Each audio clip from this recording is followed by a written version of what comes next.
cost us more than 7 billion naira at the National Assembly. Incidentally, in the case of Skybank against EU, which was settled recently by the Supreme Court, the jurisdiction of the National Industrial Court to fast-track the issue of industrial relations has been put on a hold. All cases now have been made to be appealable to follow the trajectory of the UNIOSUN case, which can take 13 years, 11 years of contract of service. That will foresee the social development goal. Then finally, from the contribution of my boss now, you will now see that governance is no longer a tea party, where you say a mediocre will just come to power and say he wants to rule. Just like Adelakun said, they were telling him now that he was not qualified to be a governor or a commissioner in the former Oyo State. He said, the issue of governance is beyond just giving you a note and read. You have to understand the issues. In Nigeria, most of the administrators in the IM of affairs, from the presidency down, many of them are not familiar with what the issues are. Ogbeni Aregbesola was familiar with all the issues here. Mr. Odegboyega Oyetola is familiar with all what the issues are, and they are documented here. Ladies and gentlemen, I want to tell you that as long as we in the ground and those of us that are in the town fail to relate in issues of this nature, so long will the attainment of the social development goal will be very elusive. There is the need for us now to go through the legislation that are necessary and that are germane, that will make the workers doing the work, do the work in the way it should be done. And there should be compromises and services rendered, and incidentally, there must be complementarity of activities between the town and the ground every time. I thank you. So, Center, you have the volumes of the book. Director Center. Okay, let me give you to the person now that has invited. Okay, Registrar.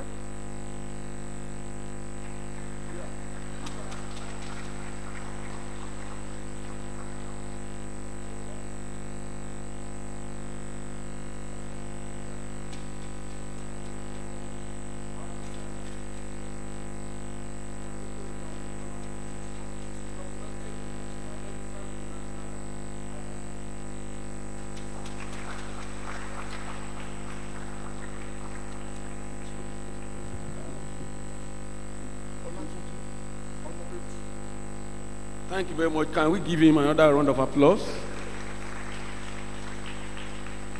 I'm reliably informed that the second discussant, Honorable Tunji Olatunji, is on his way and very close by.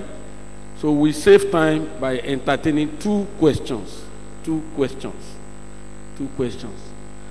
know, when a judge sits in court, Orogun of Ekila and my colleagues said no, that judge reserves the discretionary powers to disallow scandalous questions and leading questions.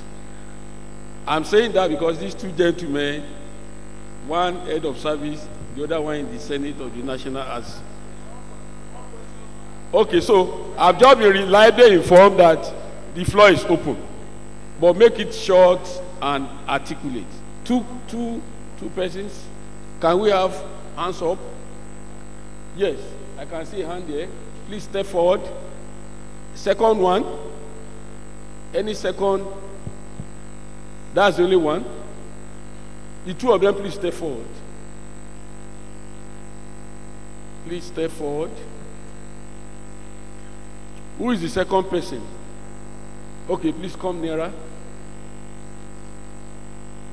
So they have indicated their willingness to entertain questions. So I overruled myself. Thank you.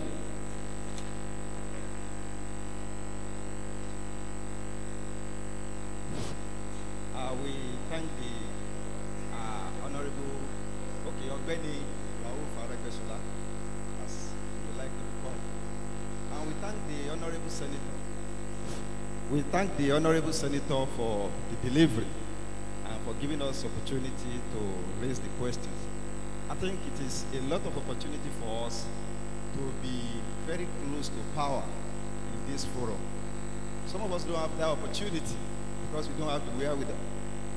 Now, please, I won't ask questions, but see, I'm making comments. because I want it to transcend the present place. The comment is that, please, sir, as a senator, you need to open an active, versatile communication channel with the academics. Not just for public now, for academics. To be a kind of web blog, website that is open to us. A lot of ideas are being generated and are dying within us because nowhere to communicate it. Possibly through this institute can be our anchor, in which case when the idea is cool, we can fine-tune it at the institute and can be uploaded. Through this, you can make your input before it is further developed into policy and presented, which you can present on the floor of the House. Please, let's open that channel. Even it can start as a form of WhatsApp or something that is meant for that, regulated from the institute. In which case, somebody coming there will know that it's not coming for a flimsy discussion. It must have been thought about, fine-tuned, regenerated, expanded, and so on. Please, we need that channel. Otherwise, all ideas will go back to the dustbin. Thank you.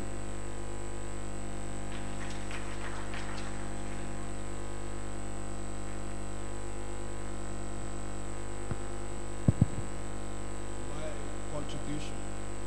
I congratulate the University of UNIOSUN for the Pathfinder role. Again, I congratulate UNIOSUN State because we are at the front burner of sustenance development. I that stand before you, I've lived part of my life, much of my life in Lagos. But I can say that Aregbesola, when he came here, we believed in him and we came together with him. And we find that development in UNIOSUN is doing if we are all committed. And we are happy that consistently he's been following that pattern in terms of appointment and picking people for representation. I am happy that my brother, Dr. Ajibola Bashiru, is here today, not just as ordinary person, but is here as a distinguished senator of Federal Republic of Nigeria. And at the same time, it's a product of academy. He's been part of here. And at the same time, he is a PhD holder in law. We find out that whatever we want to achieve in terms of development, and we are talking about policy, it's rooted in legal regime. I know him to be an activist, not just a fly guard, but a well scholar and a well detailed one. So I'm challenging you here that the time when we all thought that the governance must change hands at the federal level, we are talking about change agenda. We were able to achieve change agenda, but not in totality. We now say, okay, we are moving to the next level. So you are being challenged and putting it here because as a nation, we just have to be very, very sad. 1960, this is 2019. We're about 59 years. We're clocking 60 years. By next year, what have you achieved? The 60 years old man. Barrister said that a fool at 40 is a fool forever. If it is a fool forever, what are we going to say to a fool at 60? We have to think. You are going to National Assembly. I know you are a fighter and you have the instrument to fight. You have legal instrument, you have legal knowledge, you have everything. You are bold, you are strong, you are daring. Go there and challenge some list on exclusive list that are reserved. How are we going to unbundle this and now start to move? The kind of constitution that we are using now is a product of military regime. There was a 28 years of military interregnum in the 59 years of Nigeria existence as a nation. We are just challenged. Again, if you do this, because you are part of member of the academia, and part of UNIOSUN, I believe we can flow together, and the center can sustain itself, not only sustaining itself, but to make University of UNIOSUN a center of excellence in terms of research. That is my position.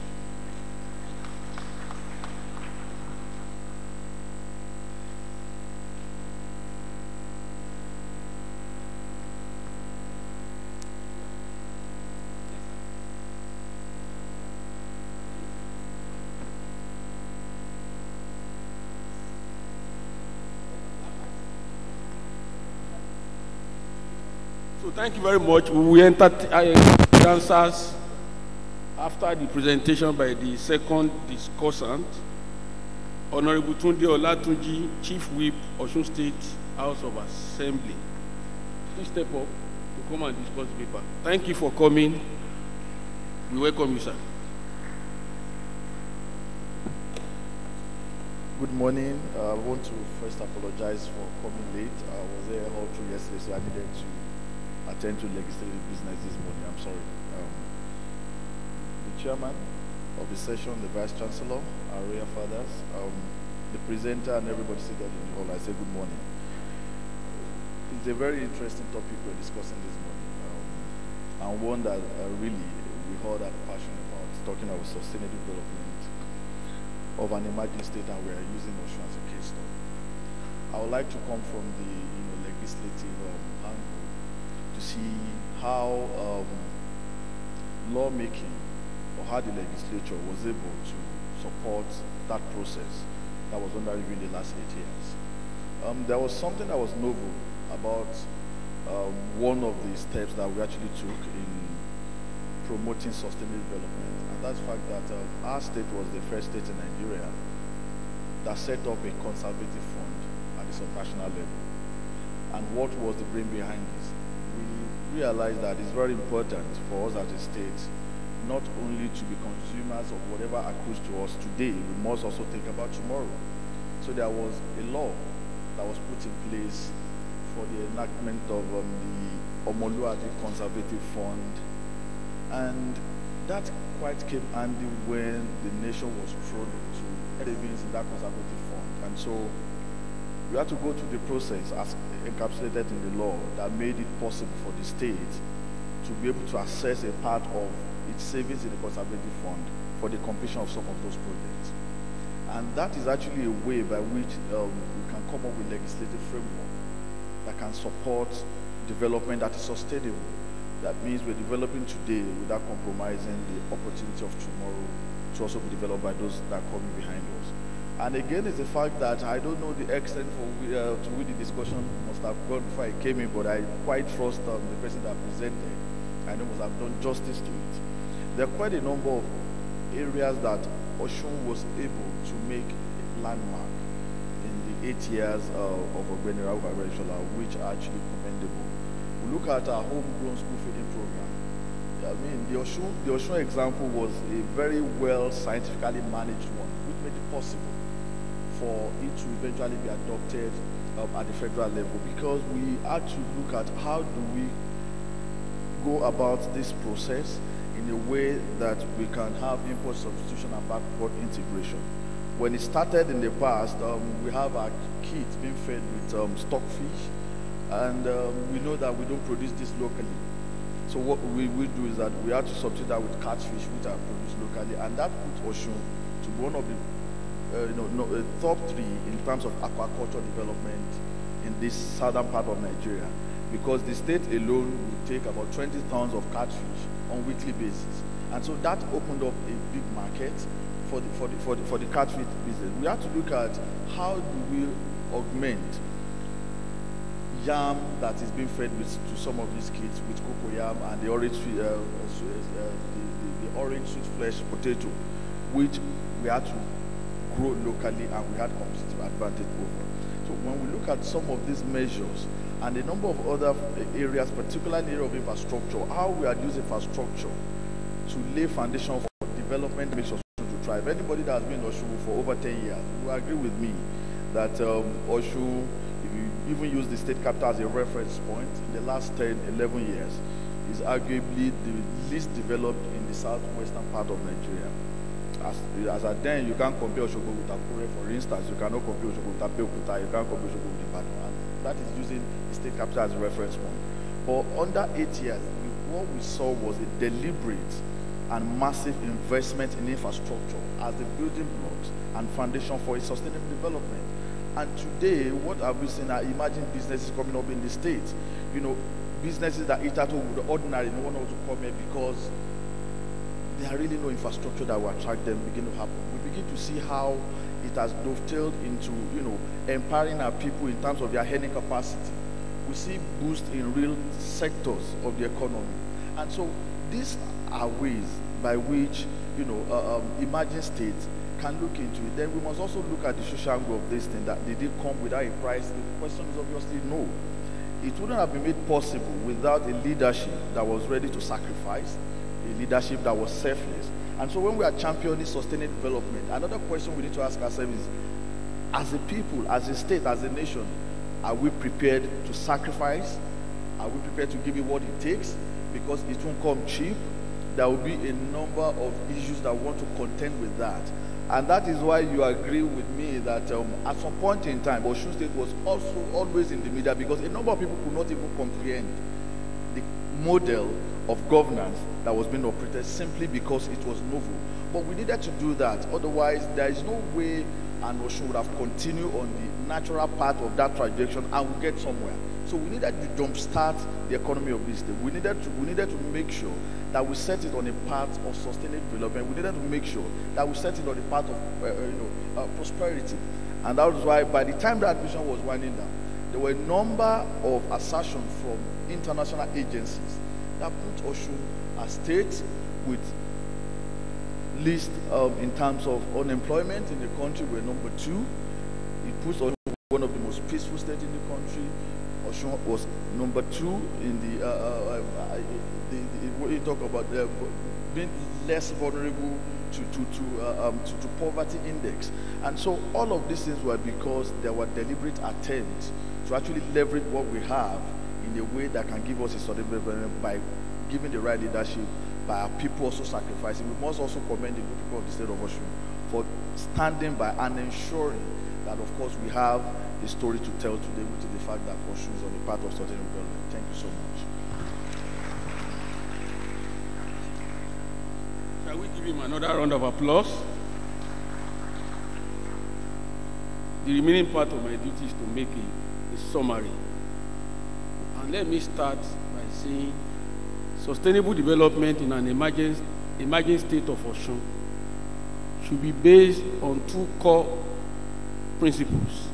Number 1, leaders must be accountable. Number 2, the followers must not be docile.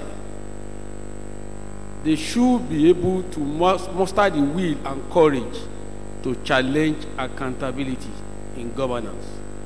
Having said that, there are lessons for GASD in particular and the university community in general, flowing from the address of Ogbeni Ralph Adesoji Aregbesola. Number 1,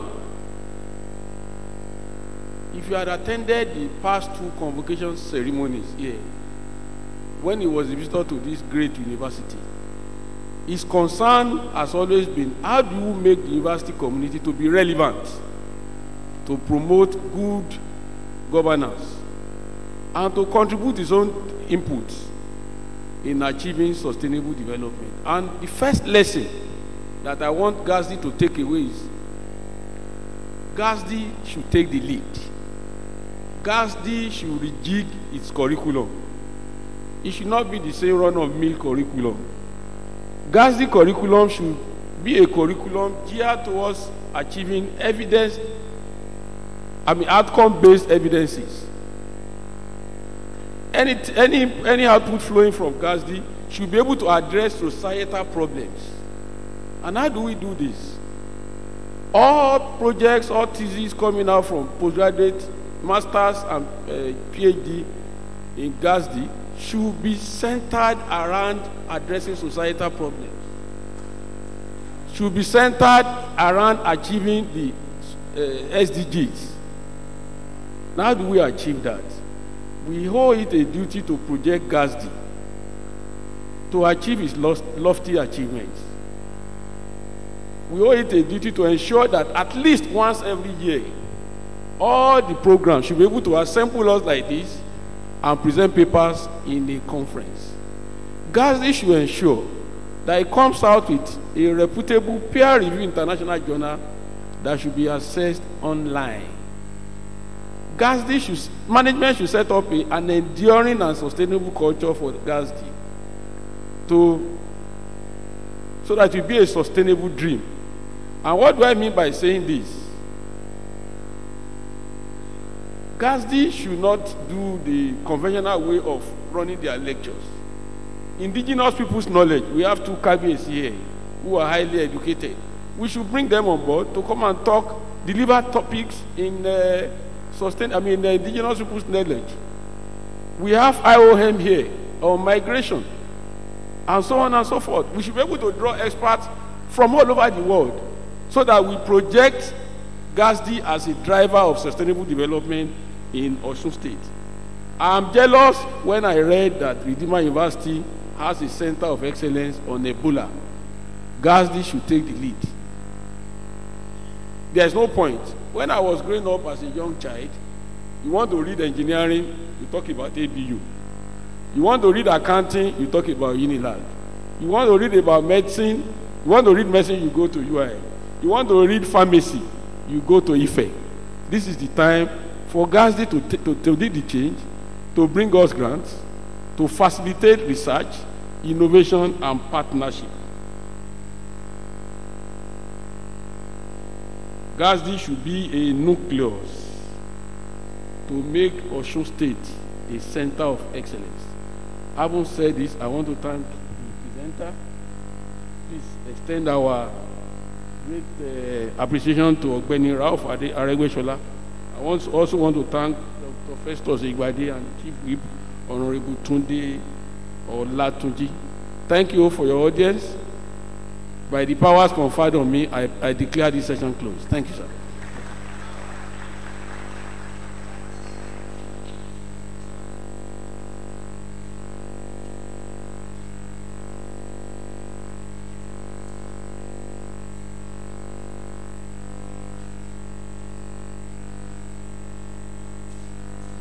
Thank you very much, Professor Gbadamosi. We appreciate your cheering. When I said yesterday, Kosheleri, but it's now happening. The next speaker, which I've decided to call before even calling others, because she gave us the privilege of taking the paper that just concluded ahead of us, is Professor Janice Olawoye.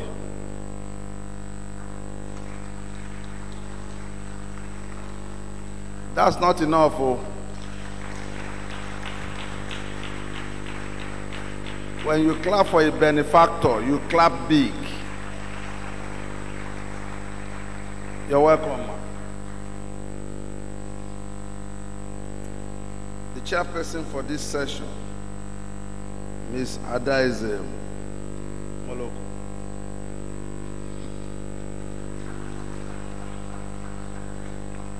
The discussants are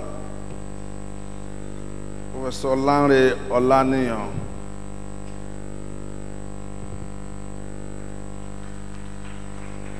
and the second discussant, Dr. Sheye Obiyemi. The rapporteur is Ms. Temitayo Akinpelu.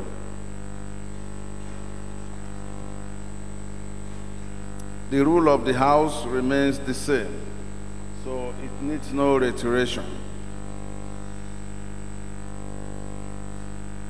This is the first time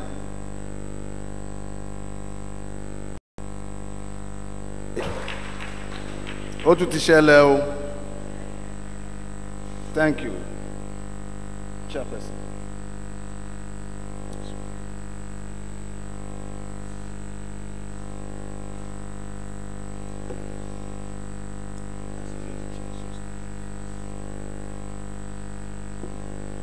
Good morning, everyone, again.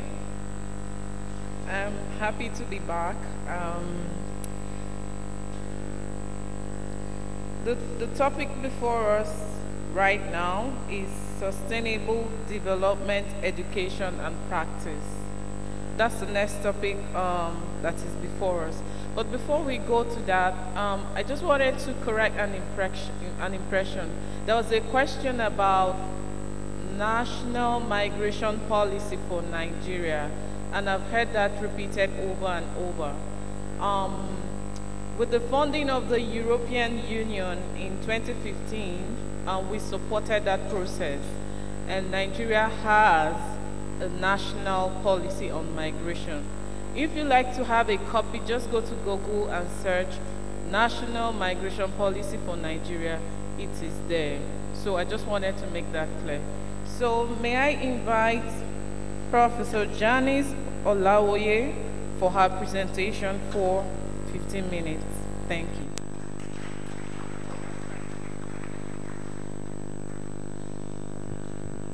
Good morning, everyone. Everybody says I will stand on existing protocols, but let me first of all thank God for the grace to be here, and also to thank the VC, my former student, who now has become Oga.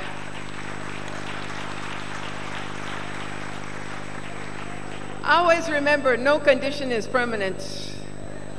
1 minute they're a student, the next minute they're directing you around. So we thank God for that. I also want to thank the acting director, who is also a former student and junior colleague, and to greet everybody else who is here. Thank you very much for the honor. It's nice that even after you retire, they still call you. Well, I have some slides. You are good? Yeah, okay. So please, I move quickly. I have to move quickly, otherwise, you know, female chairpersons, they're powerful people. So, but I want to talk first of all about the urgent need for awareness, training, and action for sustainable development. And the process of establishing the meaning and strategies of sustainable development has gone through a series of stages, beginning with economic development, which largely focused upon financial profits and increases in productivity. The emphasis was upon the product, not the producer, and upon efficiency, not equity. If economic growth perpetuates or increases existing social inequalities, including gender and generational inequalities, or jeopardizes the environment or human rights, it cannot be seen as contributing to development in the broader sense. Jeffrey Sachs states that a major aspect of sustainability in the context of development is the environmental challenge that accompanies economic development. In his view, Africa's extreme poverty is due mainly to environmental factors such as drought, geographic isolation, and malaria. The Environmental Advisory Council adds that the sustainable development of our environment is a way to enhance the long-term economic, social, and economic well-being of people and communities by promoting social justice and equality of opportunity and enhancing the natural and cultural environment. Ultimately, sustainable development is concerned about balanced development, not focusing upon growth and development alone, or the consumption rate of goods and services alone, or the state of the environment alone. It is rather about recognizing the interdependence of these sectors and the need to factor economic, social, economic, political, and welfare concerns into development efforts, keeping in mind the central position of people and for meeting the needs of the future as well. It is impossible to separate the well-being of the human person from the well-being of the earth. Human beings are at the center of the concern for sustainable development. They are entitled to a healthy and productive life in harmony with nature. In recent times, such social considerations as cultural diversity, social exclusion and marginalization, social vulnerability and poverty, livelihood diversification, gender and generational issues, social impact assessment, and relationship with the ecology have become topics of concern for sustainable development. Let's look at the social perspective to the problems of unsustainable development practices. I am a rural sociologist, and consequently, people is at the center of my concern. So it's important that we take a people-centered approach to sustainable development, noting that many of the problems associated with unsustainable development are partly due to social and not only physical considerations. People act according to the social norms and social values regarding resource use and waste management, often dumping waste from their household or their business along streams or rivers or in gutters, with a view that one is only responsible for keeping one's own immediate area clean. Some of the traditional practices like maintaining community or shrine forests, which were important for retaining biodiversity, and government efforts to keep forest and game reserves have been overturned by population pressure on land use and industrial need for raw materials. Unfortunately, the drive for materialism and selfish interests to make quick money without thinking or caring about the long-term effects have also been among the social forces that have led to unsustainable practices. There was a time in this country, I won't say which state, where one former governor, not serving governor, tried to personalize a gazetted forest reserve, government forest reserve, with the view to cutting down all of the trees for his own personal gain, until it was stopped, thankfully. Human beings do not exist in a vacuum. They are social beings, but they reside in and depend upon the physical environment. To better understand the linkage between the two, human ecology as a science investigates the relationship and interactions between people in their social systems and the ecosystem. It presents a useful approach to understanding sustainable development. The human ecology view places emphasis upon the actions of the humans, that is, the way they do things. Sustainable development depends then upon human and ecosystem interaction, as shown in the next slide in Figure 1. As shown in the next slide, my brother, hello, as shown in the next slide in Figure 1. All right, the next slide.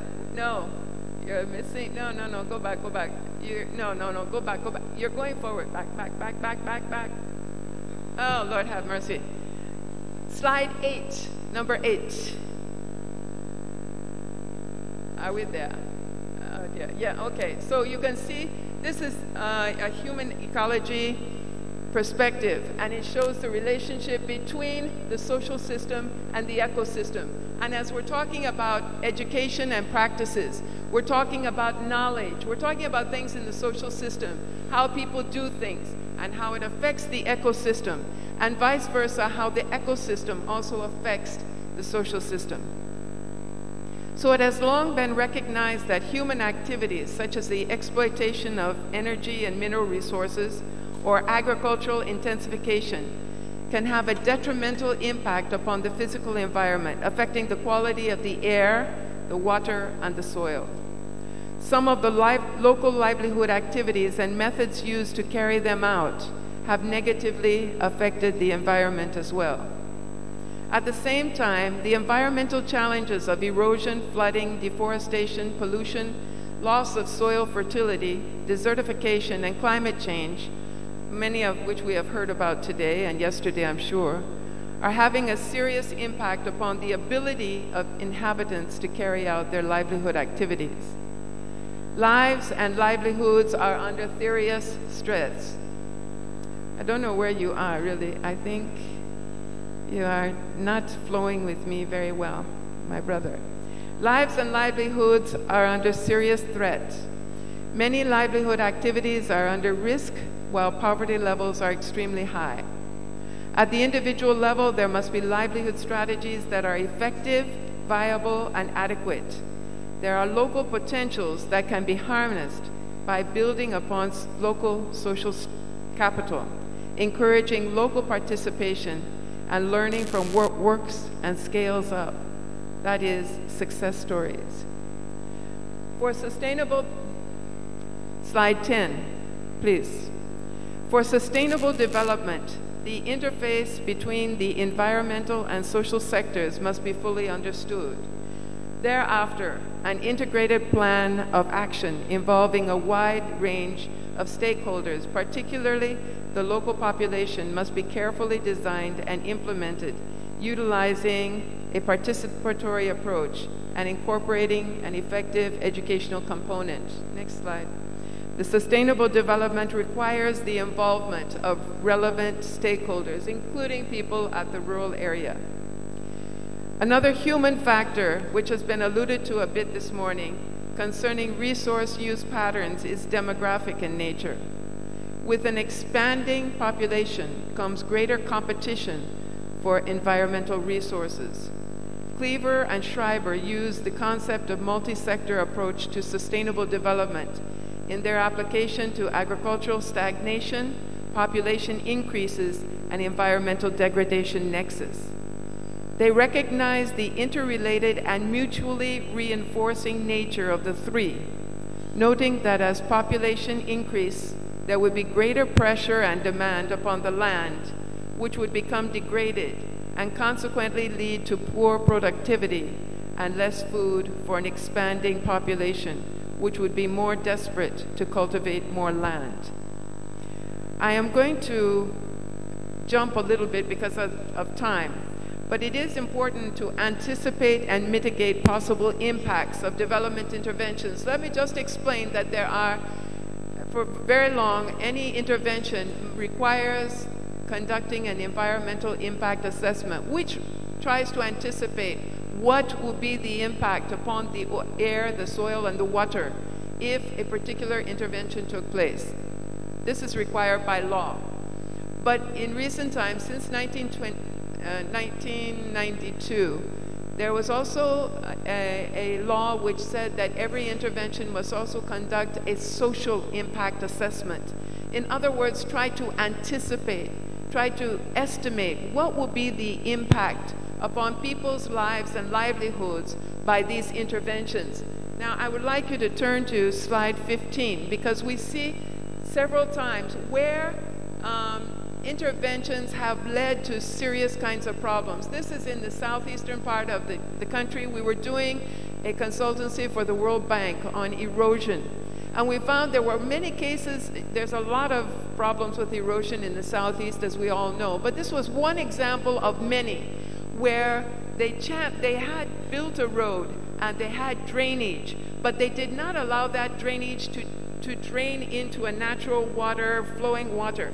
They just simply stopped the drainage at one particular point. And you will see from that picture that where that point was, it also now started a very, very serious kind of gully. The next slide also shows how sometimes in building, the next slide please, shows how sometimes building on a natural waterway can lead to a lot of erosion, which now will affect the sanctity of somebody's house or their businesses or their livelihoods. So I'm going to go on, then I'm going to jump a little bit so that I won't get in trouble with my sister, to slide 19, please. And we'll talk specifically about sustainable development education. Now, by definition, this has been defined as empowering learners to take informed decisions and responsible actions for environmental integrity, economic viability, and a just society for present and future generations while respecting cultural diversity. In other words, we know we need to educate people, but we also need to take into consideration the characteristics of those people. Education can take many forms. There's formal education, which of course we all know, UNIOSUN State University as an example, from primary, nursery, primary to tertiary levels. It can also be non-formal in that it may be taking a certain group of people who have a particular educational need and providing just that need in a non-formal environment. But it can also be informal. Informal in even like socializing our young people. When we teach our children, don't throw bottles outside. And then they see their parents as they're driving along and they're throwing things out of the car. You are contradicting what informally you're supposed to be teaching them. So in the aspect of education for sustainable development, every sector of the population, from any age or locality to the staff in the corporate sector or the officials of government agencies, must be knowledgeable of the impact of their decisions and actions upon the larger social and physical environment. Providing this education and awareness can be accomplished by many forms of programs and media, including the formal educational systems to conventional or even social media, to the efforts of individuals and NGOs. And I want to give two case studies of education for sustainable development. The first one is in tertiary level, and the keynote speaker was a part of this initiative. It was called Education for Sustainable Development in Africa. Oh dear. Hello? I hear you, I hear you. Yeah. In 2009, I represented the University of Ibadan as a member of a thematic working group charged with the development of a program on integrated environmental, economic, and social development in rural Africa. That's a component of the Japanese government-sponsored United Nations University, which Obi was a part of that at that point. And it was for developing an education strategy at the graduate level for sustainable development concerns in Africa. And I did describe the case study, which I won't go into a lot of depth, but one distinguishing feature of the ESDA graduate programs is that their curricular framework was grounded in the developmental reality of African countries and placed a strong emphasis on field-based learning, especially through problem-solving experiences. And this was in marked contrast to the existing graduate-level teaching practice, which is more theory or concept-based and rather thin on field exposure.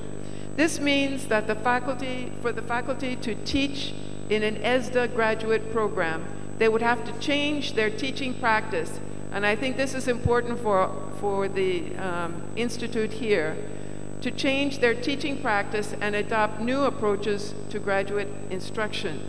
They have to further refine concepts and deepen their understanding of sustainable development in the African context. And they would also need to improve their instructional skills for field-based studies and problem-solving approaches, as well as for community-level human interaction. Through this program, through this initiative, we established a master's level program for West Africa at the University of Ibadan. The second example is of African Creative Hub, an NGO creating awareness of sustainable waste management. This is an NGO that I just came to know about recently in Ibadan. It's run by a lady who is trying to teach young people the importance of proper waste management and transforming waste into wealth. If you go to the go to slide 21. If you see this picture, these are pictures from, these are my children. My husband and I have a primary school, a secondary school. I'm not trying to advertise it, but it is the best school in Southwest Nigeria. King's International College at Monia. Now, recently, our children were invited to this program put on by this NGO, and they were asked to create artwork, science projects, and even jewelry made out of waste. And they took empty bottles, and they took the bottle caps, those that you see, they're bottle caps that were made into designs. They actually took the feathers from a chicken, and they made a design into it. They did a lot of other things, making jewelry and so many other things. But the whole program was to teach young people, manage your waste properly, that waste can be transformed into wealth. And, you know, talked about reusing waste, talked about recycling waste. And the point is, even our primary school children went as well, and they made little decorations from thrown away plastic spoons and some really lovely things. And these are the kinds of things that we need to do. We need to teach the young people about taking good care of their environment. So education is needed for sustainable development, but it is not sufficient just to create awareness, to make people sensitized, to educate them. To be informed and skilled is of great importance, but it cannot be knowledge for knowledge's sake. There must be actionable policy and strategies implemented. Sustainable development must be followed by practice. And I just give a few recommendations for sustainable development practice, and then I will close. And that is number 1, which is slide 23, I think. Develop and scale up innovative means and eco-friendly ways of meeting needs for energy, production of produce for food and industry, exploiting mineral resources, and so on. There are some good practices out there, and we need to scale them out and make them more usable. Examples may include the use of renewable energy sources for more efficient and affordable sources, biogas, biofuels, use of organic, not chemical methods of fertilization, recycling or replacing the use of plastics. And I use the example, slide 24. No, slide 24. I use the example of the Fadama project. The Fadama project was found to be very, very effective. And because of it, they went from the initial efforts in the agricultural development projects for Fadama were not even planned. They were things that sort of came by the way.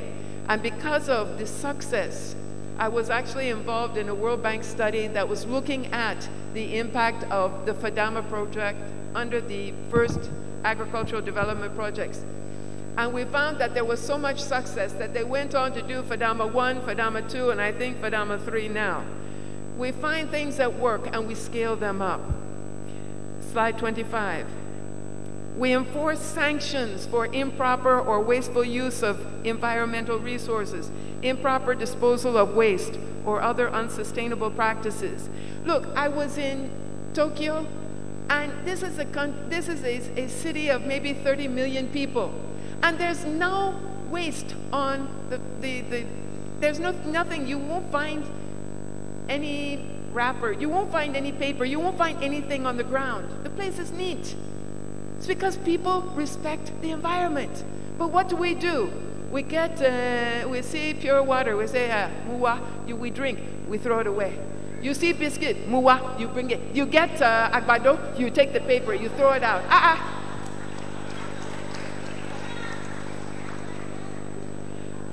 If you throw things away, those of you who want to go to the US, if you throw things away on the paper, you are going to be fined hundreds of dollars. Why can't we learn simple things like put it in your bag when you get home, dispose of properly? We need to enforce some sanctions. Sorry, I got a little bit carried away. All right? So this brings up the need also to ensure corporate responsibility, even referring to a firm's efficient use of natural capital. I have done cases, I have done research in places where, in fact, you know, a brewery will just be dumping their effluents into a nearby stream and contaminating not only the groundwater, but the water, and people are living off of those areas. Number 3, ensure environmental impact assessments and social impact assessments are carried out and their findings taken seriously, not just put on the shelf. That any intervention, even if it's small scale, even if it's unofficial, those EIAs and SAIAs should be taken seriously. And fourthly, encourage a participatory approach to decision-making, problem-solving, and project implementation by representatives of relevant stakeholder groups, so that the views of all sectors of the population that are impacted will be taken into consideration, and a stronger feeling of ownership for practices to be utilized will be generated, leading to a higher likelihood of sustainability. And finally, let me just say that, last slide, please. Yeah, okay. Ultimately, we come back to the fundamental definition of sustainable development and recognize that we have a moral responsibility. Let me reinforce that. We have a moral responsibility to preserve the environment for coming generations. It's time to go beyond rhetoric and put the theory into action. Last slide, please. Please, last slide. We have an obligation. We have a moral responsibility. Thank you for listening.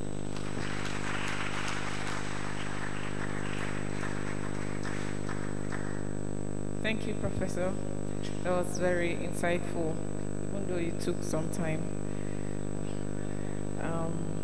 One of the things she said is that we need to think in systems, and that stuck with me. Anything we do, we have to think in the, what's the effect of what I'm doing on the world, on the ecosystem, and we have to make sure those interlinks are established. So I'd like to invite the discussant, number one, Professor Lanre, for 7 minutes. Thank you. Thank you for being a generous person. Let me start by appreciating the presenter. Even though she was the lecturer of the Vice Chancellor, she was not my own lecturer. She was actually the lecturer of my lecturer. And so I have to refrain from calling her Mama Janice.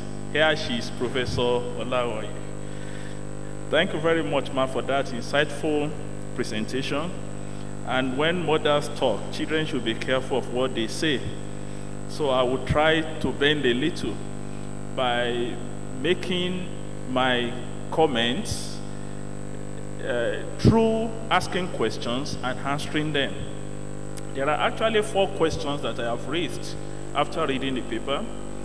And the first one is, what exactly do we mean by sustainable development, education, and practice? The second one is, why do we need sustainable development, education, and practice? The third is, how do we deliver sustainable development, education, and practice? And finally, are there any options for the future of sustainable development, education, and practice? What exactly do we mean when we say sustainable education and practice? It's a little bit different and more depth than sustainable development in itself. We've been talking about sustainability, and we know that sustainability, the way everybody has said it, is intergenerational. But when it comes to the practice is about what happens now and what we expect in the future. So the practice must be both intragenerational and also intergenerational. Because if we don't deal with today, like we learned yesterday, we will not be able to deal with tomorrow. One of the issues that have arisen around the world is the SDGs. And it's important to know that a platform that can be used for education, sustainable education practice, is the SDGs. Unfortunately, not many people have heard of SDGs. I've gone to so many universities, and when you ask people, what does SDG mean? You find out that many people don't actually know what it is. I don't know whether in UNIOSUN, every one of us understands the definition of SDGs and what they mean. If I ask you, many people will say yes, but I don't know whether the yes is yes or the no is no. I like the picture that was shown the other time, the figure that was shown about the ecosystem and the social system. My addition to it comes from my own background as an economist, and my question is, why don't we have the economic system? Because one of the biggest issues for sustainability is the economic system. And as economists, we always believe that an average person is a selfish person. If you're a businessman, you want to make as much profit as possible without considering either the social system or the ecosystem. And the biggest problem and the challenge that we have is actually the economic systems that affects the social system negatively, as well as affects the ecosystem negatively. And if you look at this issue of sustainability, the biggest reason why we talk about sustainability is about the people. And that's why the big elephant in the room is population. Some people have phrased it in the past, this morning, about what population has to do with sustainability. Many of us read in the newspaper, they say Nigeria is now the world poverty capital. And I had to go yesterday night to check that world poverty clock that calculates. And it says that as at yesterday, there are 94 million Nigerians that are living in poverty. It goes further to say that 6 Nigerians enter poverty every minute. And that's huge. But when you look at the population, just last week, the United Nations Population Fund released the UN, what they call the UN Population Prospects. And that's, last week, they told us that Nigeria is about 201 million people, and that every minute, 10 babies are born in Nigeria. So, if you add and minus, 6 people enters into poverty, 10 people are born every minute, then we need to do something about our population. Incidentally, the population is not the same across Nigeria. If you take the fertility rate, which is the average number of children that an average woman will have over her lifetime, Jigawa State is different from Lagos State. In Jigawa State, an average woman will have 9 children. In Lagos State, an average woman will have 3 children. And that has implications on ability and that are within that particular state. So why do we need this sustainable development educational practice? Because sustainability is about everything. I come from a discipline where we always think that sustainable development belongs to economics. But we cannot link development to any discipline. Development is about everything, and it involves everything. Whether you are in art, you are in science, you are in social science, you are in engineering, you are whatever. Everything has to be combined for you to have development. And that's why one of the programs that we have, which I think can be called the father of GASD, the Center for Sustainable Development, University of Ibadan, looks at sustainable development from 5 main pillars. Okay, the vice chancellor is not here. Let me now talk at the program.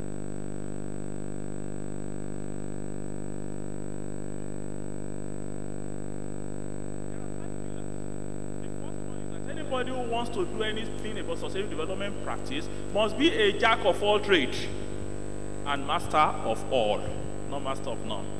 So we have divided 5 pillars, and those 5 pillars are: the person must understand earth sciences, the person must understand social sciences, the person must understand natural sciences, the person must understand agriculture, and we also have the other 5th pillar that we call others, which include humanities, culture, and education.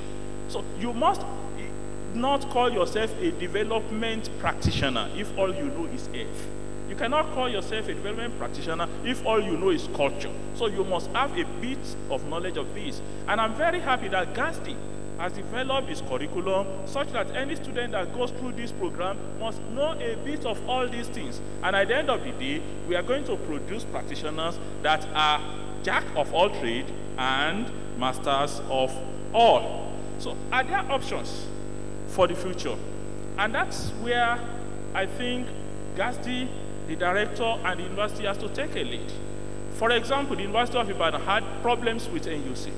And that's the problem, that they don't know where to place such a program that does not fall into the traditional faculties that is recognized by the Nigerian National University Commission.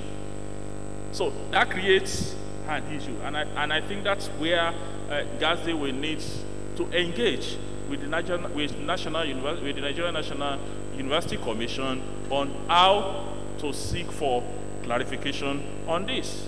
The second issue has to do with the type of pedagogy that can be used. Okay. Okay.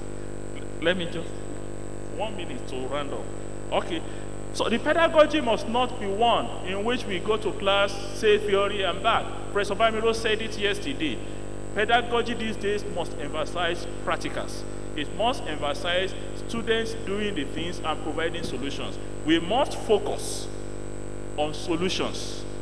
Most of what we do now is focusing on problems. And whether in school, whether as GASD, whether as individuals, what we need to do is to focus on solutions and not practical, and not problems. I want to conclude with that final slide that that Professor Lawoye showed.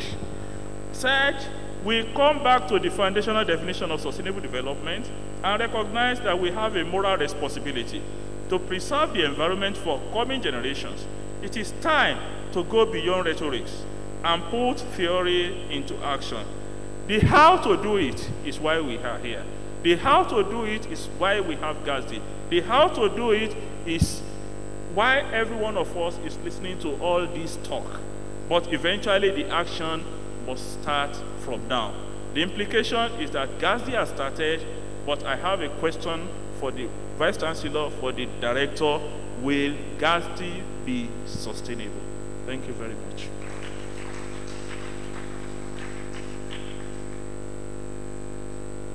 Thank you, Professor. I think people are not keeping to my time. It took 15 minutes. The next discussant is going to be Dr. Sheye Obiyemi. But I hope the discussions have been very rich for me, and then they are very important things, and I believe Professor Victor is also taking note. I believe that all these discussions are supposed to come into the strategy for running the institute, which I believe they are quite important. So thank you, Professor Lanre. So may I invite Dr. Sheye Obiyemi for 7 minutes. Thank you.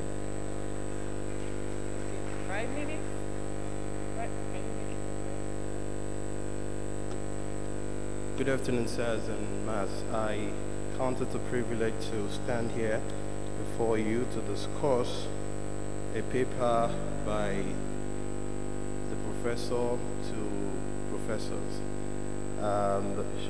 It is indeed a very excellent paper, broken into 5 sessions. I'll run through it quickly. One, the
need agenda for 2030 ahead of us, and we should be looking at our children.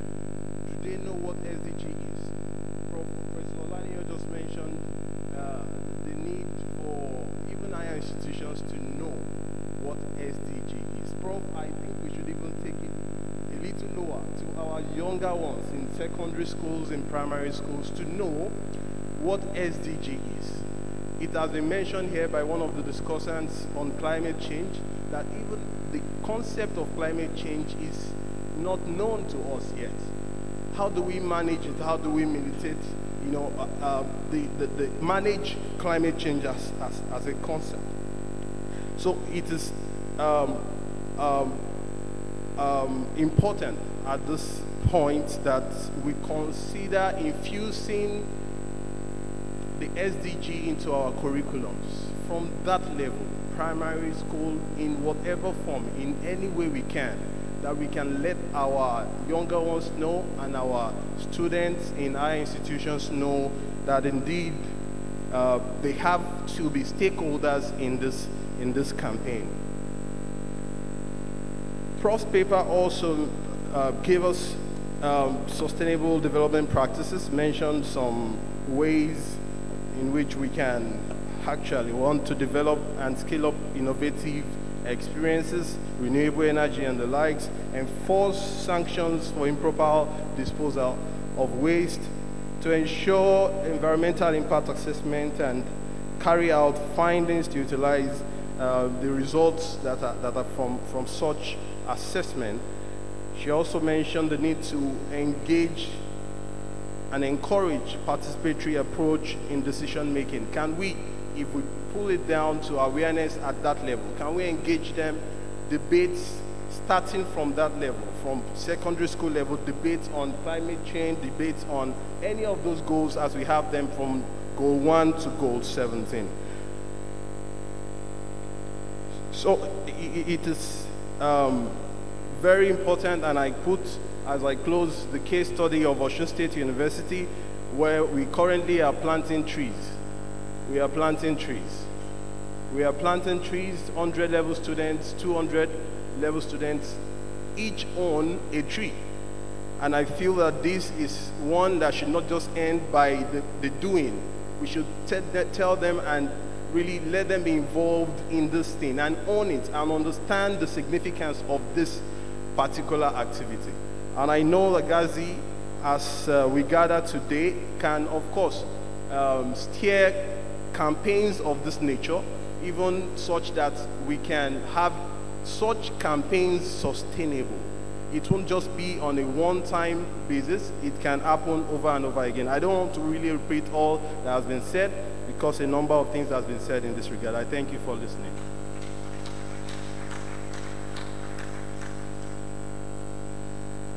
Thank you so much, Dr. Sheye. I think we're already coming to the close of the session, but are there any questions? Maybe we take one question.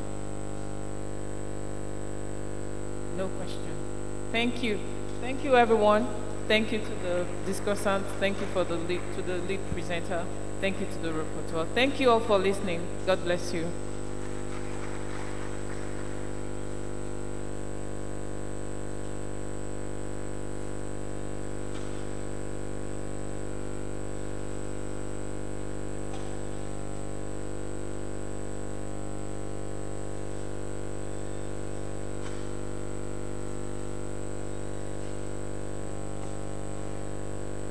Thank you very much.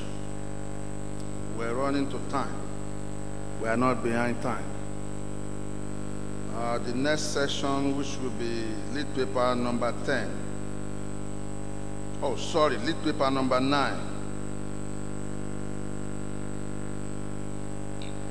Issues in natural resources and sustainable development.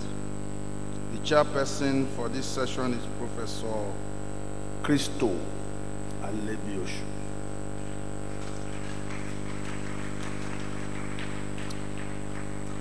You don't know the way they clap from the doctors.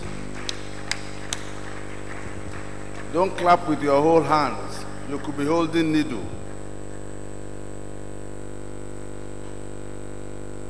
Welcome, sir. The discussants are Professor S.O. Jimon from the University of Ibadan. Professor Jimon, okay, is around. Dr. John Agbonifo is the second discussant. Dr. Agbonifo, all right.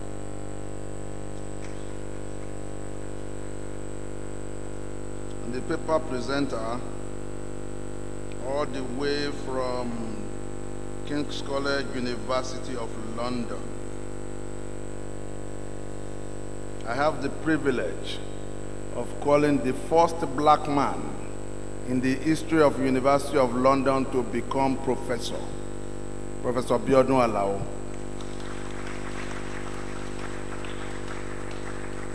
University of London is more than 200 years. So if you are the first black man to be a professor, we are blessed. Ìyẹn náà ò ṣẹlẹ̀ rí, but ó ti ṣẹlẹ̀. Mr. Chairman, the rule of the House, 15 minutes presented, 5 discussion, 3 minutes your personal. Okay. Thank you, Kosheleri MC. Well, ours is going to be on natural resources.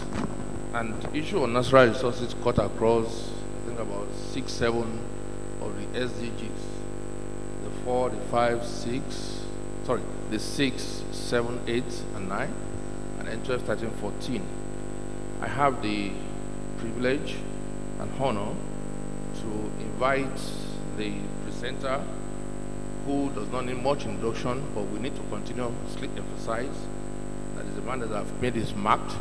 He's a professor of African Studies at King's College London, visiting professor, University of Zimbabwe, Obafemi Awolowo University, and the Nigerian Defense Academy. It's a fellow at the Ford Foundation and MacArthur. Join me in welcoming Professor Abiodun Alao, who is also a member of the Council of Osun State University. You're welcome, sir.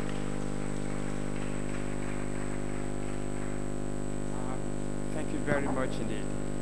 Let me express my pleasure in being here. It's always a delight for me to come to Osun State University. At least I'm here today, not as a member of the Governing Council, but as someone that has come to make a presentation.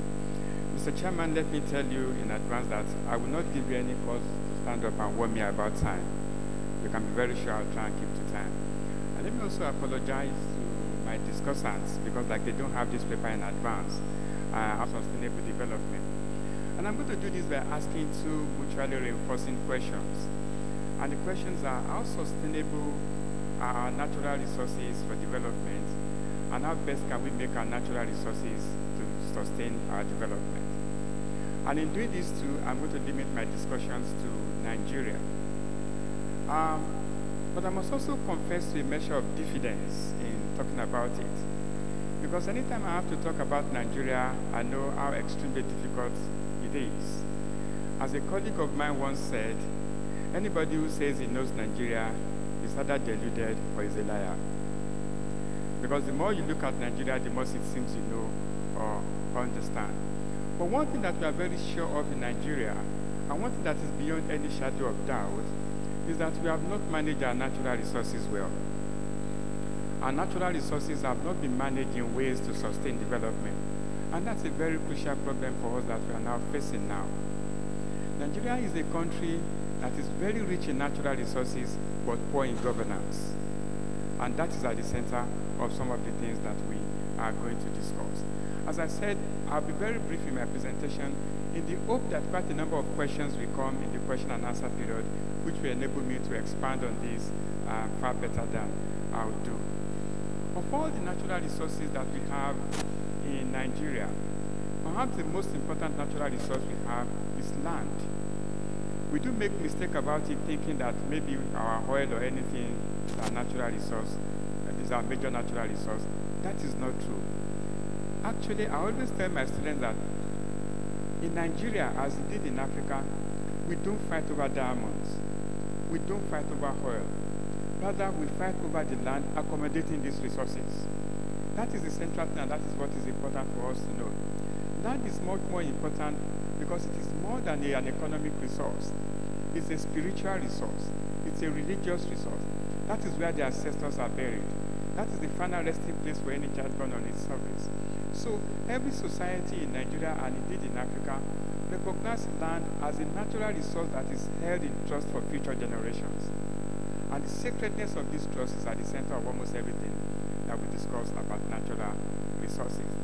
But I'm going to base this discussion largely on how we can ensure that our natural resources are actually sustainable for our development. There are quite a number of challenges that we face, and we have to address this. And I'm going to identify a few of these in the hope that I will have an opportunity to expand more of this, on this during the question and answer period. The first thing that we have to do to ensure that our natural resource meets our need is that we should invest more time on research. We are not doing this enough. And this is really very, very crucial. The extent to which academics are involved in the management of natural resources is something that is really very fluid. And that is why I want to commend the efforts of the Associate University in establishing GASD, and to publicly pledge here now that my school, the King's College London, the School of Global Affairs, will be interested in working with you. And on this, I give you my promise. But apart from this, another important thing that we need to do concerning our natural resource management is that we must try and bridge the gap between the academic and the practitioner. That is something that has come up in a number of discussions we've had today. In every discipline, there is a gap between the academic and the practitioner. The academic is taking to a conclusion, the practitioner is taking to a decision. The academic has the luxury of deciding what to think, the practitioner is deciding what to do. All these involve different mental processes, but the fact has come up today, as I've seen during the previous discussions, that we must try and bridge the gap between the academic and the practitioner. And this is really very important in ensuring that we do something about the management of natural resources for sustainable development. I'm particularly interested in talking about the future of natural resources in Africa concerning sustainable development, looking at the activities of China. This is something that we think we are missing, and is extremely very important. As we all know, the most common three-letter word in the world today are made in China. Very soon, these three-letter words will change to owned by China. When this time comes, we should ensure that our natural resources, Africa's natural resources, and specifically Nigeria's natural resources, are actually not among those coming under Chinese influence. So we must not just consider the involvement of China to be something that is just very gracious. We must look beyond it, because Chinese involvement in Africa, and indeed in Nigeria, is something that we must give very, very interesting and very close to. Again, for our natural resources to serve our purpose, we must make sure that we get our youth involved. Youth in Nigeria, as indeed in Africa, consider themselves as the neglected majority in an unjust social setup. And the natural resources, when many of us were in secondary school, the ambition we had was that when we finish from the university, we get a car, we get this. But now that's not sustainable again. And that's the problem that we are facing now. We must make sure that we engage our youth in many things that we do concerning the management of natural resources. But apart from it, also gender, women should be involved, especially in the management of natural resources, because women actually get more involved in agricultural production more than men or more than any other person. And I think this is really very, very crucial. But perhaps what is important here is about governance. Governance is really very important. And governance is important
our resources.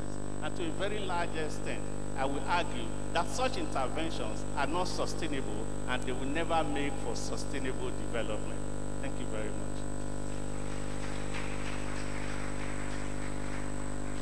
Thank you for keeping to time. I want to appreciate the presenters.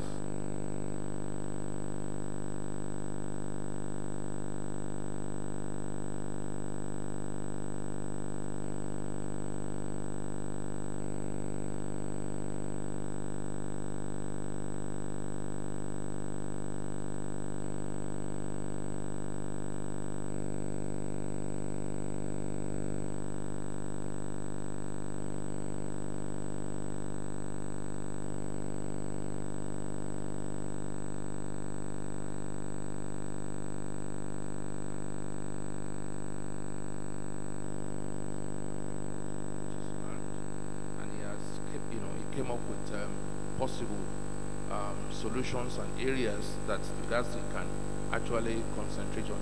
We're lucky in our institution, our set man is Professor of Forestry, so that particular area I'm sure we're well taken care of by Professor Adetimere, which is the acting director of the center.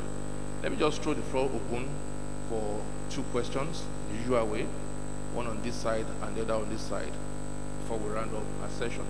Questions, please. Yes. You can come out on this side. All right, so we just have one. Oh, the KBC. Just hold on. The KBC will have to entertain his comments first. Thank you. Yes, sir. Professor Alao, I thank you for your prompt and succinct submission. The importance of land is spirituality. That's what I want to lay emphasis on.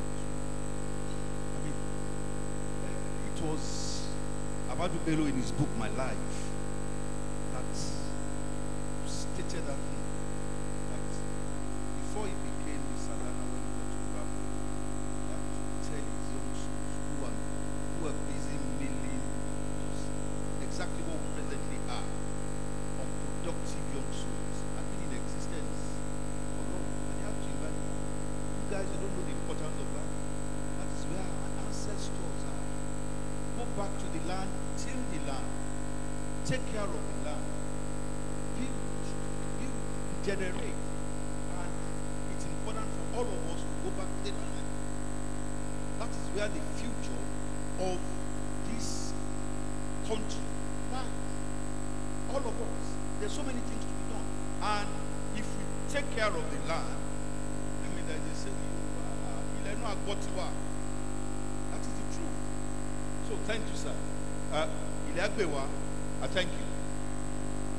Yeah, thank you very much, sir. The second question. Thank you so much. Let me stand on the existing protocols. Yes, issues in natural resources. There are so many issues that are arising. Conflicts here and there.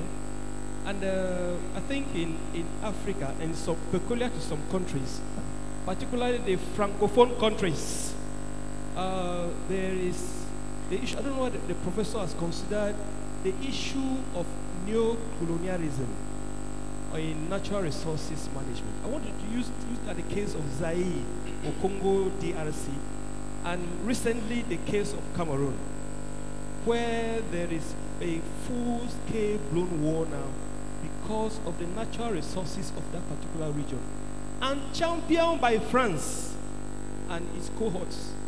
If you go back to DRC Congo, you see find out that the issues of the natural resources in DR Congo are still being remote controlled by the neo-colonialists, because they're interested in the resources more than in us. Like nobody would have thought that a nation would turn all its military might against a particular section of the country simply because of natural resources, to the extent of using chemical weapons against its own citizens because of natural resources. I think the issue of neo-colonialism is very, very germane in natural resources management? Thank you. Yeah, thank you very much. Before I hand over the microphone to Professor Alao, I'll just make one or two comments, kind of summarizing the way forward. From the presentations and discussions that we've had so far, the main question is how best can we make the resources that we have in Nigeria sustainable? Emphasis has been made on the center to engage in more research that will close the gap between the town and the gown. The second thing is we should look at the positive aspect of our population, you know, with a view to harnessing, turning it to power. The center may have to be involved in more of population studies. So the next aspect will be able to do things to mitigate against that aspect. The other is to engage more of our youths, you know, in our activities. And then finally, to get the enabling laws to enhance productivity. I wouldn't know much whether the center can also do more in the area of governance. We have a country where we are blessed, but we know that governance is actually a big problem, you know, in our system. So I think these are the areas that may need to be involved in. A final note, a personal note, I noticed, you know, the program is very rich, but only deficient in one area. SDG affects all aspects of life, but health is missing here. And I think you have 3 or 4 SDGs that are affected. So these are areas that the center may also need to look at in future. May I request Professor Alao to come and make comments, you know, in respect of these questions. Thank you.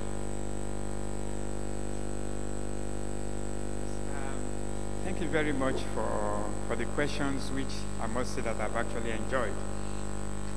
The issue of neocolonialism, it's very important.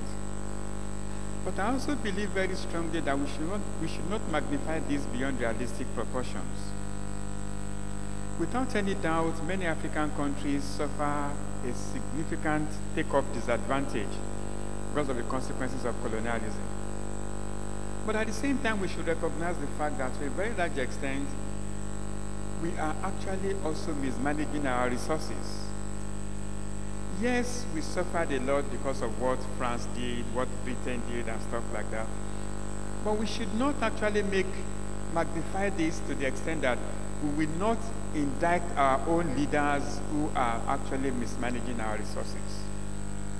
Yes, it's a major problem, which I recognize, which I respect.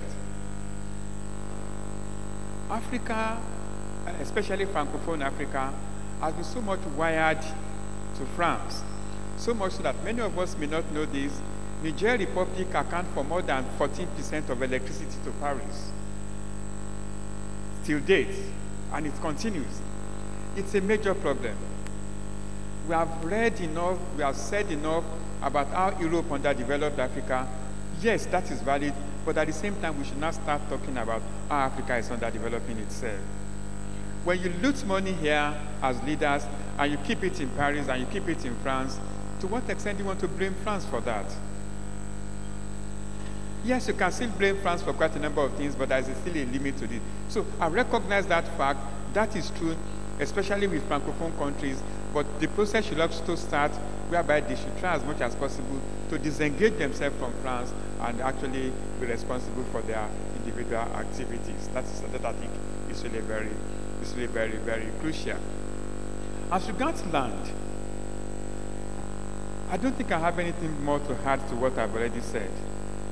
Land is undoubtedly the most important natural resource in Africa, and as Kabiyesi has also said, it's something that goes beyond economics into a broad range of spiritual things. And I was discussing today with a very respected colleague of mine, Professor Adeshina. Is this still around? Okay, yes. We were discussing the hotel this morning, and he actually opened my eyes to something that I never actually thought of before. he spoke about ungoverned spaces. When we talk about ungoverned spaces, we're really talking about land that we have left fallow, land that we no longer take care of. That is really very important. You see, I'm happy that KBS is also just coming in now. I've just actually, Your Highness, I've just said that I'm glad that my position has received royal endorsement about the importance of land and the sacredness of land to humanity. And I was just talking about another discussion that I had with a colleague of mine this morning. When we were in the secondary school, when we were in the primary school, at least people of my generation, we studied subjects like craft, civics, and everything. Nature study. We have nature corner. Almost every 2 weeks or 3 weeks, or at least once a month, we go to the forest to cut firewood, to cut bamboo tree, to make farm front, to make this, to do that. With that, we are regularly attaching ourselves to the forest, to the land. Now, the regular presence is such that nobody can call our land ungoverned spaces. We no longer go to these places again now. Fulani headsmen are coming in. They see the spaces as ungoverned. So the need for us to get ourselves, let me quickly say that is not an original thinking. I owe it to Professor Adeshina, so I don't want to plagiarize that. I think it's very fair to say that. But you see, the essence of the whole thing really is that we now have more reasons to go back to the land. We have more reasons to go back to the land, and we definitely have to do it. Until we do that, we have not even started. Nigeria should not only be a country in a hurry, we should be a country hurrying for a purpose. And that purpose is back to the land. I thank you very much.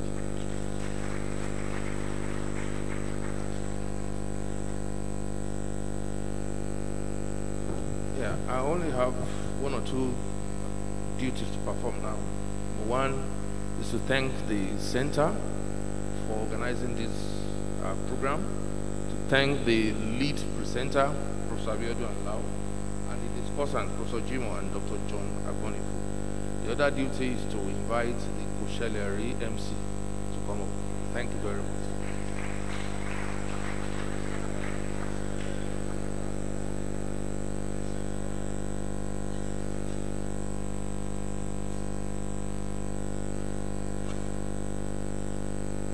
In the actual sense,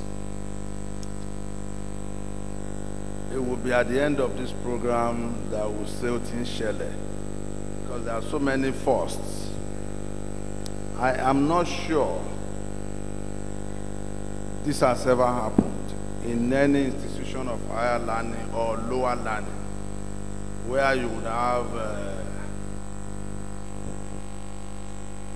2 KBACs, or 2 OBs, or 2 emirs coming from the high royalty, sitting down, discussing at the same time outside of traditional council of Obas. But it's going to happen here this afternoon, which also buttresses it. Kosheleri, but what if Shele?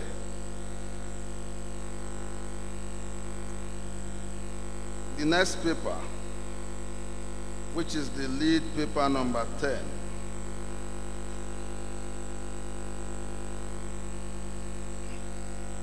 will be chaired by the former acting vice chancellor, immediate past acting vice chancellor of the university, Professor Oguntola Jelil Alamu.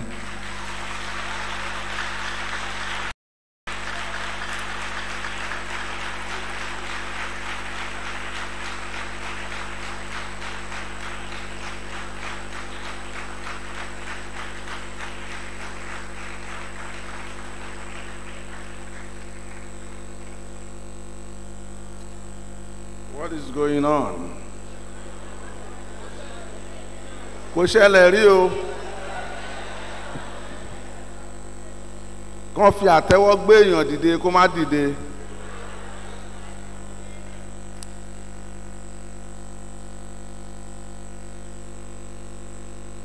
I've not seen him today, but I'm going to try to play a gambit before we do anything.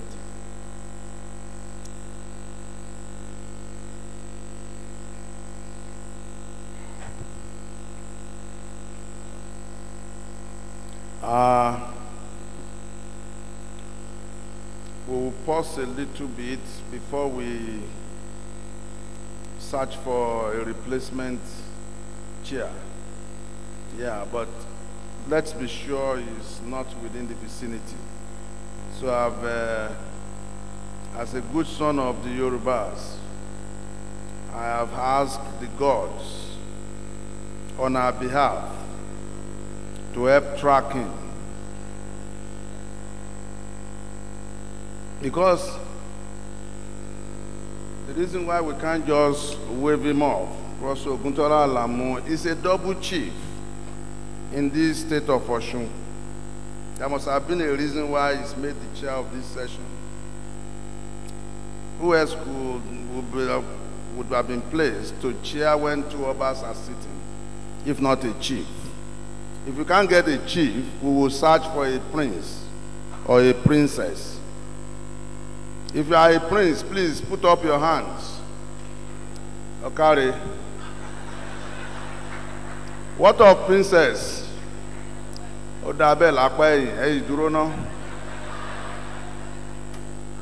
I'm looking for princes on this side. You see, if you are a genuine prince or princess, come down to the front. You see, counterfeit.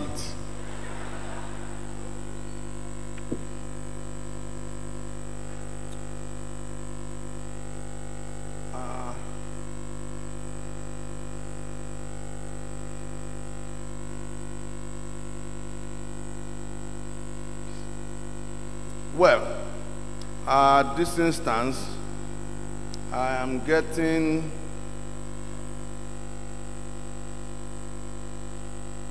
Bombo.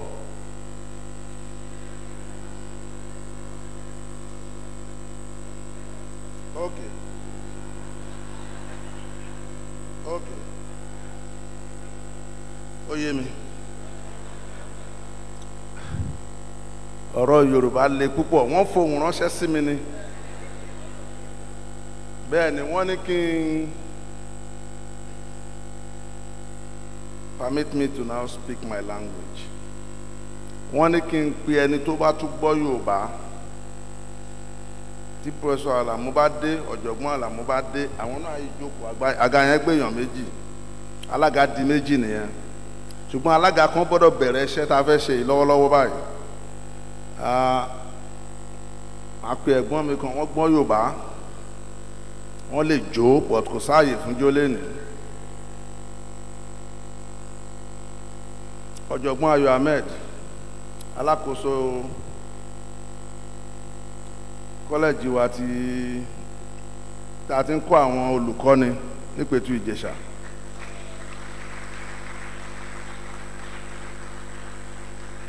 Tẹ́ bá fẹ́ àyájọ́ wọ́n á fọ́, tẹ́ bá kó gèdè wọ́n á pè é bọ̀ tẹ́ ní ìṣọjọ́ ẹ̀.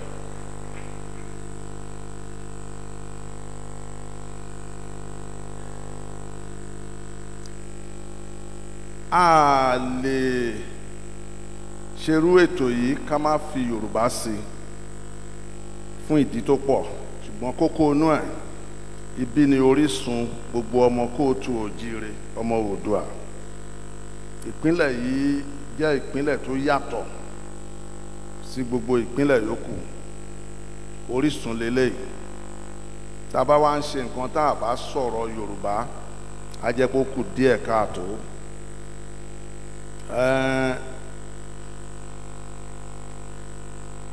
Ìwé tí a fẹ́ gbé síwájú wa ní àsìkò yìí ó ní Yorùbá àti gbogbo àgbáyé Yoruba and the world. Báṣà wa ṣe wọnú káàkiri, bédè wa ṣe wọnú káàkiri, bíhùwàsí wa ṣe wọnú káàkiri. Wọ́n rán mi níṣẹ́ tí mò ń jẹ́ mo ti fẹ́ máa sọ tí wọ́n rán mi.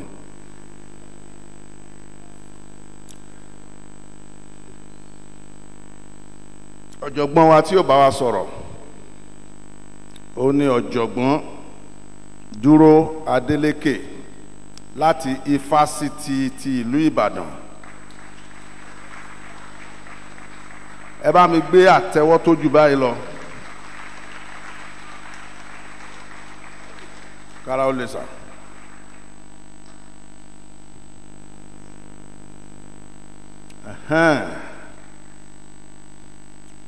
Ó ti wá dojú ẹ̀ báyìí.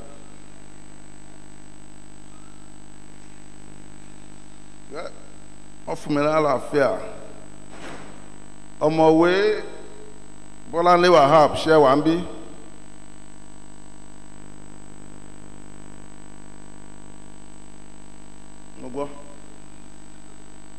Mo gbọ́, ẹ ṣeun.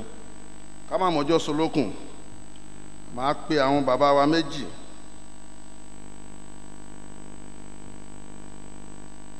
Ọ̀mọ̀wé làwọn méjèèjì. Nínú àṣà wa yìí náà, àwọn lalákòóso. Bàbá wa Kábíyèsí Ọ̀ràngún ti Òkè Ìlá, Ọba Adédòkun Abọ́lárìn, mo fi tọ̀wọ̀tọ̀ pọ̀ yín o bàbá. Kábíyèsí o. Lóòótọ́ mo dìde dúró bàbá, ìdọ̀bálẹ̀ ni mo wà. Ìdọ̀bálẹ̀ ni mo wà báyìí o, ṣé ń dìde? Wọ́n ní ń dìde. Àìkọ́ bá ń níbẹ̀rẹ̀ àìkọ́ bá ń dúró, ìdọ̀bálẹ̀ gbalaja ni. Bàbá wa tí wọ́n máa túbọ̀ wá dá sí ọ̀rọ̀ yìí, Kábíyèsí Ọba Adékọ̀yà Lẹ́gùnṣàn ti ìlú Òdèulé ní ìpínlẹ̀ Ògùn. Kábíyèsí o.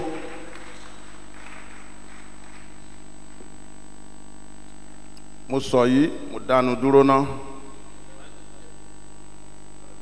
Kábíyèsí, kọ́ máa lọ rò pé bóyá ẹ fẹ́ máa wòrà yín ìjìrà yín ọba ìjìrà wọn kò kábíyèsí torí kọ́rọ̀ yẹn máa lọ máa dàbí kó ń papọ̀. Kábíyèsí kò gbẹ́ nílé o.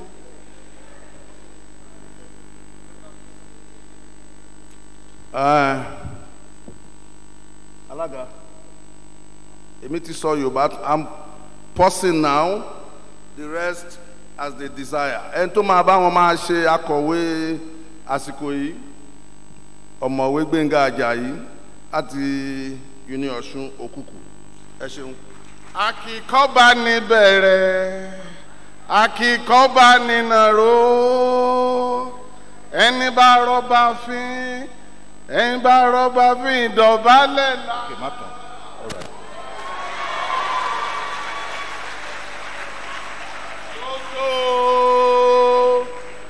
Ẹ̀yin bàbá wa kì í tẹ́nitẹ́ni àkísà ń ta àtàn bó ti wulẹ̀ orí ẹlẹ́nu lónìí lámù ìyá rẹ̀. Ilẹ̀ Yorùbá Ọlọ́run ṣe nǹkan fún wa. Tó bá jẹ́ pé a gbọ́n ni tá a mọ̀ ni ó yẹ ká máa dúpẹ́ lọ́dọ̀ Ọlọ́run pé ìmọ̀ ọgbọ́n òye tọ́lọ̀ ń fún wa gẹ́gẹ́ bí Yorùbá a dúpẹ́ fún un. Ṣùgbọ́n nítorí wà là ń ṣe à ń fọwọ́ sí júwe ilé bàbá wa ni. Ntí ẹni ká wá sọ lónìí ó ní pé Yorùbá àti àgbáyé. Ìgbà tí mo kéré àwọn bàbá wa sọ fún wa nínú ìwòrì méjì, wọ́n ní gúdúgúdú abojú pẹrẹngẹdẹ àlùkọjú sọ́run àbíntí babaláwo ó dífá fáyé ayé ti sí ayé lọ ìṣekúṣe ọmọ ẹ̀ ló kù. Tẹ́ ẹ bá wọnú ìwòrì méjì ẹ bá ń tí mo sọ bàbá mi ṣe babaláwo ṣùgbọ́n mo kà á nínú ojú òṣùpá. Ohun tó ń fi hàn wá ni wípé n tó wù wá là ń ṣe, àtẹ̀lé ìṣẹ̀ǹbáyé bí wọ́n ṣe bí wa. Tá a bá tẹ̀lé ni eku ọmọ ké bí eku, ẹja ọmọ ké bí ẹja, ìlú wa yóò rojú yóò sì ráàyè, àwọn èèyàn alálẹ̀ ilẹ̀ wọ́n mọ̀ tẹ̀lé wa. Tó èmi ò mọ̀ tí bàbá wa Dúró Adélékè, èmi ò mọ̀ bí wọ́n ó ṣe gbé ọ̀rọ̀ kalẹ̀, ṣùgbọ́n tó ẹnu oníkàn láti gbọ́ pọ̀n. Màá pe bàbá wa Dúró Adélékè kí wọ́n wá sọ ohun tí wọ́n fẹ́ bá wa sọ, torí wọ́n ti lọ káàkiri àgbáyé lórí èdè Yorùbá. Nínú YouTube ní ìsìn wọ́n ń dáfá, àwọn èèyàn ń kẹ́kọ̀ọ́, wọ́n mọ tí wọ́n ó ṣe. Tẹ́ ẹ bá wò káàkiri ní ìsìn, àwọn èèyàn wá láti òkè òkun láti wá kọ́ àṣà wa.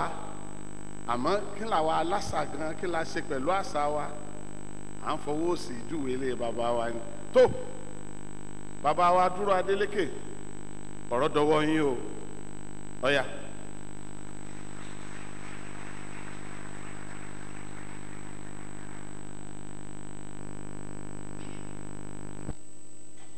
Gbogbo ẹ̀yin bàbá wa méjèèjì tó wà níkàlẹ̀ kọ́kọ́ ṣe kábíyèsí.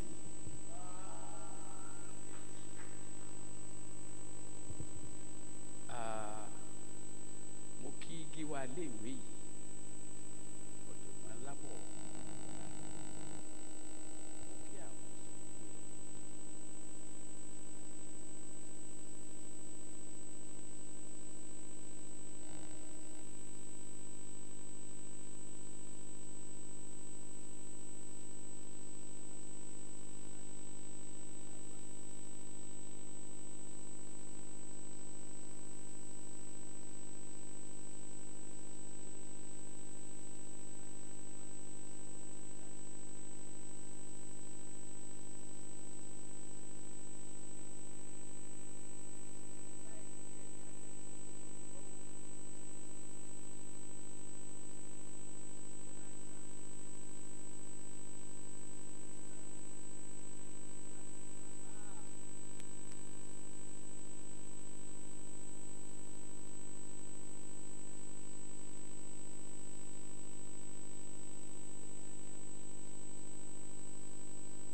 àwọn tó dùn mí pé àwọn olóṣèlú ti lọ,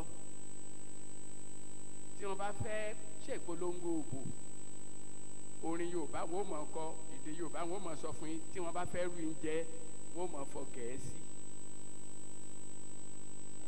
Ìtorí ìdí èyí gbogbo tí wọ́n ń sọ nílé ìgbìmọ̀ aṣòfin kábíyèsí méjèèjì ẹ̀yin mò ń bá wí o, wọ́n ní láti tú gbogbo ẹ̀ sí èdè Yorùbá kí àwọn tí ò mọ̀ kọ mọ̀ kà kí wọ́n lè ní àǹfààní láti gbọ́ ńgbà wọ́n bá kà fún wọn láti orí rédíò.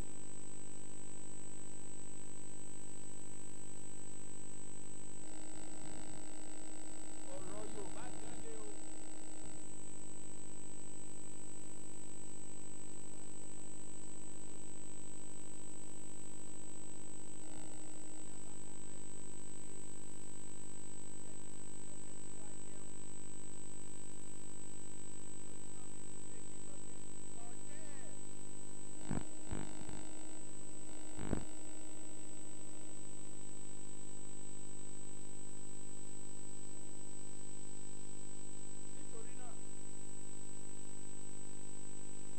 ayé náà sì tún tóbi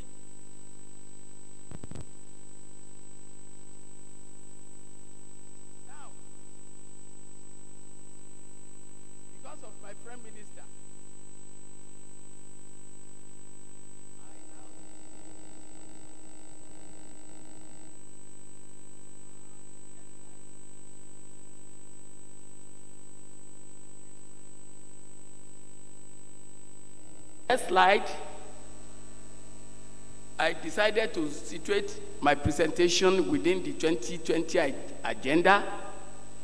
Then, sustainable and development practice, indigenous knowledge and heritage studies, all those things.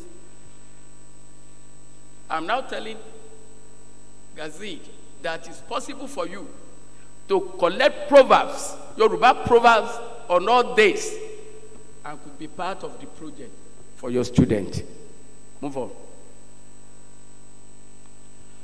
Now, we talk about Yoruba in diaspora. They moved there as a result of transatlantic slavery or trade. But we need to consider, because I decided to calibrate the thing to two. We have push factors why people do leave their homes.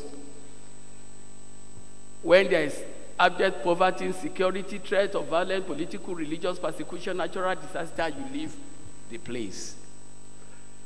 The poor, what are those things enticing people to migrate? Then, outside this, whether transatlantic slave trade or that of normal movement, we have second generation of migrants, those who are born in those new places. We want to interrogate, because when you talk about Yoruba, you are talking about yourself or about myself, then the outside world.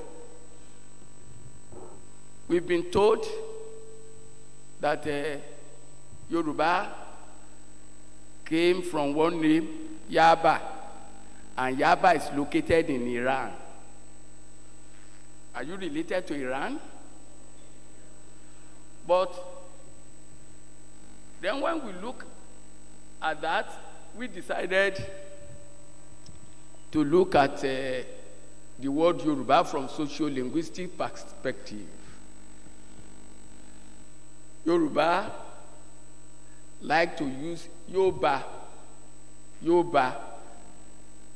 The first one, if you go to your friend's house and your friend is not on ground, people will now tell you, when you say Shemoba, Lagbaja, Oba, Toba Gbese, Oba.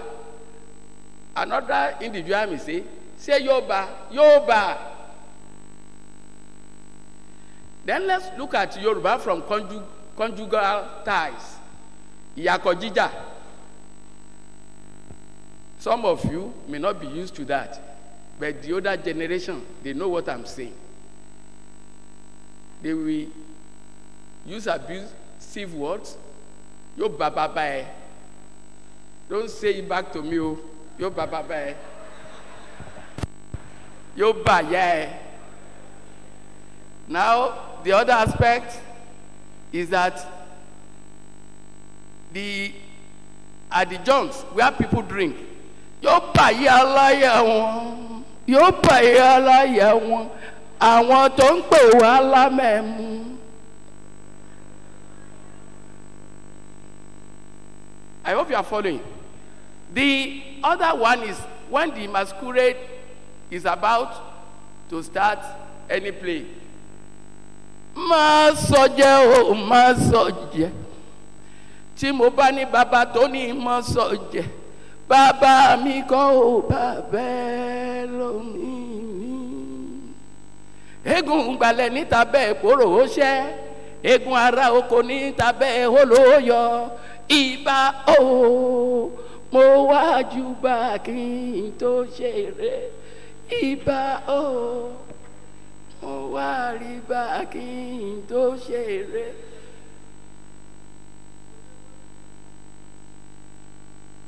Now, the issue is this. Somebody, why is doing that? Ogbo koko riba babare. Ah, yo riba babare. Then from linguistic point of view, move down. Move. Move. Move. Yeah. Move. The next. Now, according to Awokuluyi, we have what we call vowel coalescence. Yo plus ri plus iba. When E and E coalescence, then